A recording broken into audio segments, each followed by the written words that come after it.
Selamat sore Bapak Ibu dan saudara-saudara yang dikasihi Tuhan Yesus Kristus. Salam berjumpa kembali di dalam pemahaman Alkitab kita pada sore hari ini. Di mana saat ini kita masih berada dalam bulan budaya kebangsaan tahun 2020. Oleh karena itu pada saat ini kita akan membahas sebuah tema, yaitu bertumbuh dalam iman, kepedulian, dan kreativitas. Jadi ada 3 bagian yang akan menjadi pembahasan kita, yaitu iman, kepedulian, dan kreativitas. Dengan bacaan yaitu dari Kisah Rasul 11 ayat 19 sampai ayat 30, dan dilanjutkan pasal 13 ayat 1 sampai ayat 36. Bacaan ini sangat panjang sehingga untuk dibaca sebelum pemahaman Alkitab ini. Nah, dari tema ini bertujuan yaitu supaya jemaat menyadari bahwa pertumbuhan iman tidak dapat dipisahkan dari kepedulian dan kreativitas dalam menyikapi kondisi sekitar. Oleh karena itu, sebelum kita lanjutkan pembahasan kita pada saat ini, mari kita berdoa. Kami mengucap syukur kepadamu ya Tuhan Yesus Kristus untuk segala kasih, anugerah, dan berkat Tuhan dalam kehidupan kami. Berkati pemahaman Alkitab kami pada sore hari ini yang berkaitan dengan bulan kebangsaan di tahun 2020. Kiranya kami semua dapat mengambil hikmat dari pemahaman Alkitab kami pada saat ini. Di dalam Kristus Tuhan kami berdoa. Amin. Nah, dari bacaan kita akan mendapatkan pemahaman yang sangat jelas berkaitan dengan kota Antiokhia. Antiokhia merupakan sebuah kota di Syria, juga merupakan kota kebudayaan dan perdagangan, dengan penduduk yang heterogen yang berasal dari berbagai suku bangsa. Di Antiokhia ini juga untuk pertama kalinya orang percaya disebut Kristen.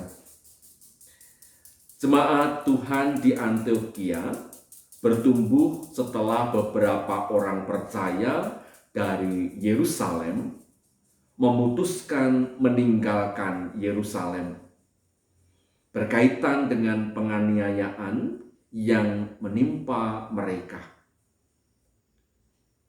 Selepas terbunuhnya Stefanus.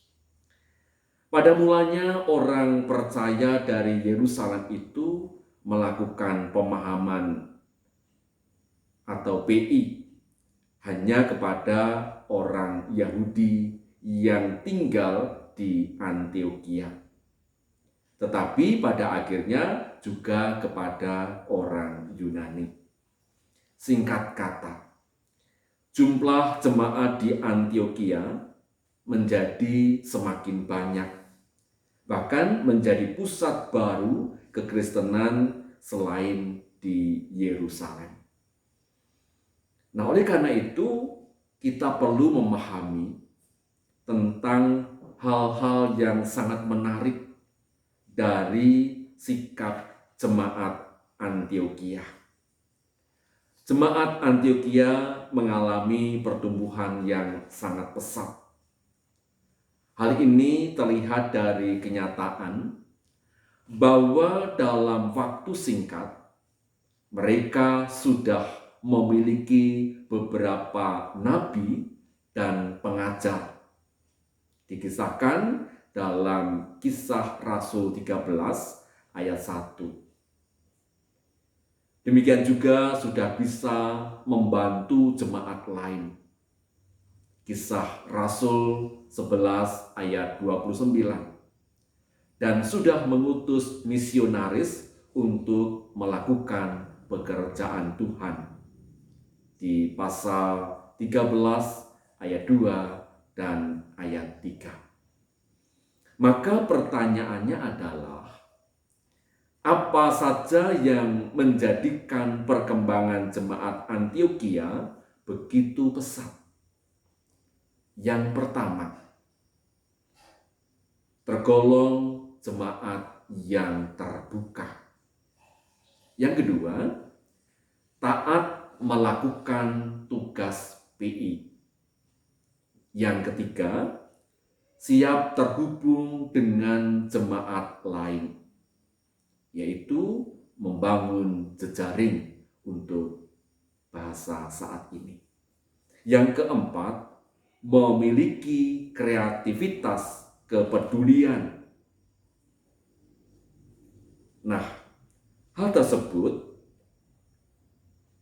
terkait dari A, yaitu sikap mereka saat mendengar nubuat Agabus terkait bencana kelaparan yang akan menimpa seluruh dunia.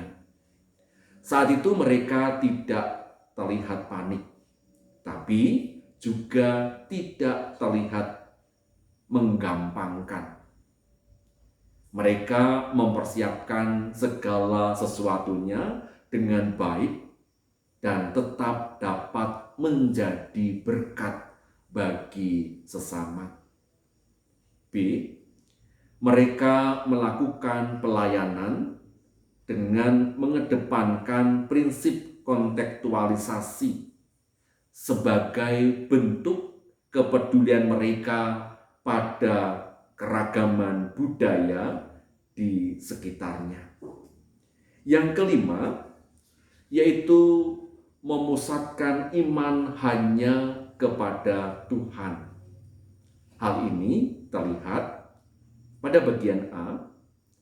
Mereka mengkhususkan waktu untuk beribadah, berdoa, dan berpuasa.